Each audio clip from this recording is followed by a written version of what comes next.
قرآن کو سینوں میں ہم ایسے بسائیں گے، شہروں پہ تلاوت کا ایک نور سجائیں گے۔ السلام علیکم ورحمۃ اللہ وبرکاتہ۔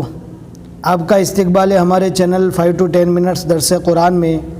ہمیں امید ہے کہ آپ حضرات بخیر و عافیت ہوں گے اور قرآن پاک پڑھنے کی مشق اور کوشش کر رہے ہوں گے۔ اللہ پاک آپ کی کوششوں کو قبول فرماوے اور مزید ترقی عطا فرماوے۔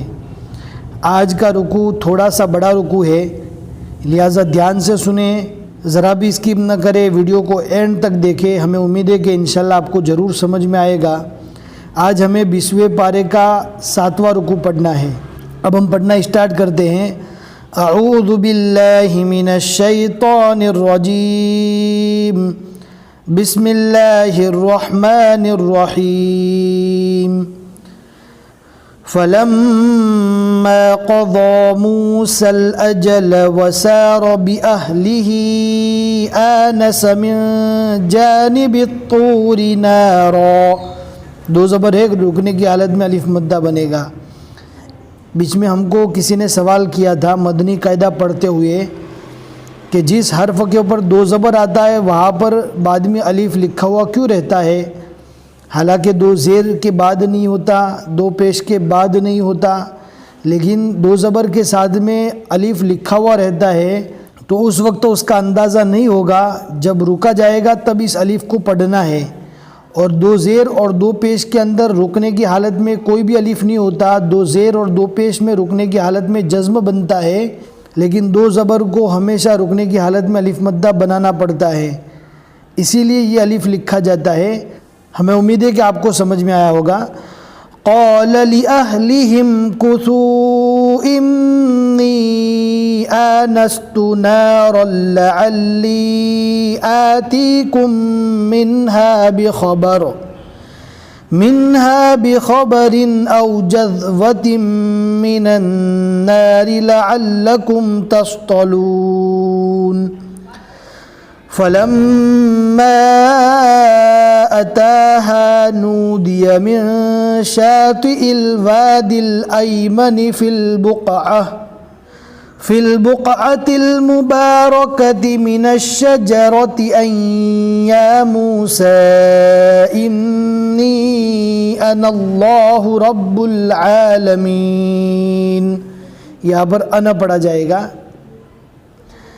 وَأَنْ أَلْقِ عَصَاكَ فَلَمَّا رَآهَا تَهْتَزُّ كَأَنَّهَا جَانٌّ۔ یہاں پر دھیان سے پڑھنا ہے، بہت سے لوگ یہاں پر غلطی کرتے ہیں، جانوں پڑھتے ہیں۔ جیم کو نون سے ملانا ہے اور جیم کو اچھے سے کھینچنا ہے، نون کے اوپر بھی تشدید گنہ کر کے پڑھنا ہے۔ جانوں ولا، جان نون کو واو سے ملائیں گے، اس لیے کہ واو کے اوپر بھی تشدید ہے۔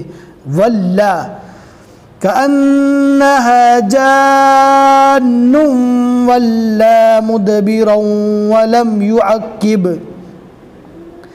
یا موسیٰ اقبل ولا تخف، قف رکنے کی نشانی ہے، یہاں پر رک جانا ہے۔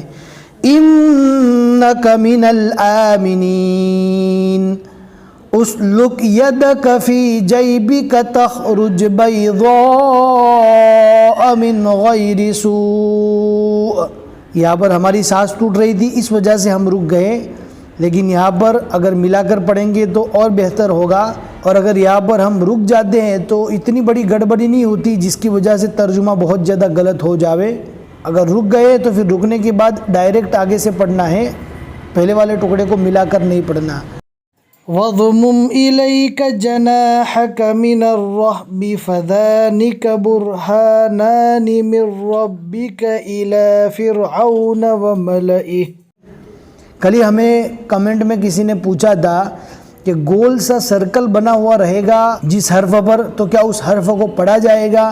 ہم نے وہاں پر بھی جواب دے دیا تھا، لیکن ہم آپ کو بھی بتانا چاہتے ہیں کہ قرآن پاک پڑھتے ہوئے جہاں پر بھی کسی حرف پر اس طرح گول سرکل آوے، جیسا آپ دیکھ سکتے ہیں الف کے پر سرکل بنا ہوا ہے تو الف کو نہیں پڑھا جائے گا۔ یہاں پر سرکل اس لیے بنایا جاتا ہے کہ اگر یہ سرکل بنا ہوا نہیں رہے گا تو بہت سے لوگ غلط پڑھیں گے، وملا پڑھیں گے، لہٰذا یہاں پر سرکل اسی لیے بنایا جاتا ہے کہ اس حرف کو نہیں پڑھا جائے گا۔ اور یہ بھی دھیان رکھنا ہے، بہت سے لوگ برہانانے پڑھتے ہیں، نون کو مجہول پڑھتے ہیں، برہانانے پڑھتے ہیں، حالانکہ یہ غلط ہے، پڑھنے کا صحیح طریقہ یہ ہے برہانانی۔ انہم کانوا قوما فاسقین قال رب انی قتلت منہم نفسا فأخاف ان یقتلون وأخی ہارون هو افصح منی لسانا فأرسلہ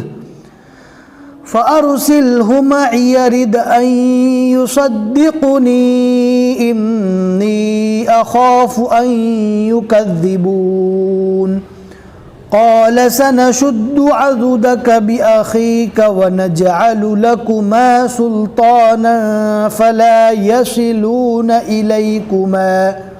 ہم آپ کو اس سے پہلے بھی بتا چکے ہیں کہ 3 ڈاٹ والی نشانی جہاں پر بھی آئے گی جسٹ اس کے بعد میں واپس ایک 3 ڈاٹ والی نشانی آئے گی۔ اب یہ یہاں پر آپ دیکھ سکتے ہیں 2 مرتبہ 3 ڈاٹ والی نشانی آئی ہے، اس کا میننگ یہ ہے کہ دونوں میں سے ایک جگہ پر ہی رکنا ہے، جیسا کہ ابھی ہم یہاں پر رک گئے، اب آگے نہیں رکیں گے، ملا کر پڑھیں گے۔ بِآيَاتِنَا أَنْتُمَا وَمَنِ اتَّبَعَكُمَا الْغَالِبُونَ فَلَمَّا جَاءَهُم مُوسَى بِآيَاتِنَا بَيِّنَاتٍ قَالُوا مَا هَذَا إِلَّا سِحْرٌ مُفْتَرًى وَمَا سَمِعْنَا بِهَذَا فِي آبَائِنَا الْأَوَّلِينَ۔ اگر سانس ٹوٹ رہا ہے تو پڑھنے سے پہلے سانس کو تھوڑا اندر کھینچے پھر پڑھیں، انشاءاللہ پڑھنے میں اور آسانی ہوگی۔ وقال موسى ربي أعلم بمن جاء بالهدى من عنده ومن تكون له عاقبة الدار إنه لا يفلح الظالمون۔ وقال فرعون يا أيها الملأ ما علمت لكم من إله غيري فأوقد لي يا هامان على الطين فاجعل لي صرحا لعلي أطلع إلى إله موسى وإني لأظنه من الكاذبين۔ واستكبر هو وجنوده في الأرض بغير الحق وظنوا أنهم إلينا لا يرجعون فأخذناه وجنوده فنبذناهم في اليم۔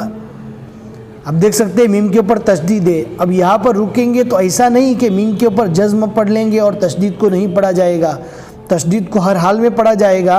یہاں پر 2 میم پڑھنا ہے، لیکن اس طرح پڑھنا ہے میم کو ہلکا سا کھینچ کر پڑھیں گے اور اخیر میں ہلکی سی جزم کی شکل بنا دیں گے تو یہاں پر اچھے سے ادا ہو جائے گا، جیسا ہم آپ کو پڑھ کر بتا دیتے ہیں۔ فی الیم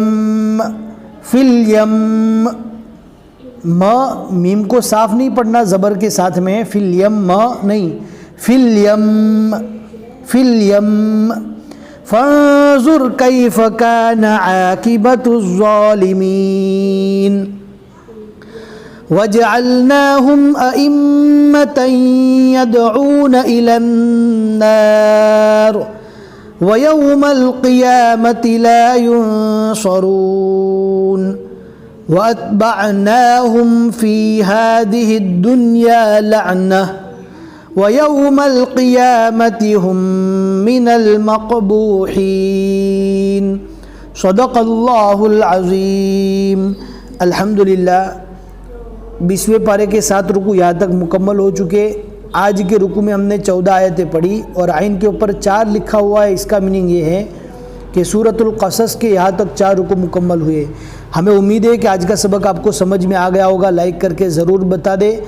آج کا سبق بہت ہی زیادہ امپورٹنٹ تھا، اپنے دوستوں کو ضرور شیئر کریں، جتنے لوگ بھی آگے سمجھتے رہیں گے انشاءاللہ آپ کو ثواب ملے گا۔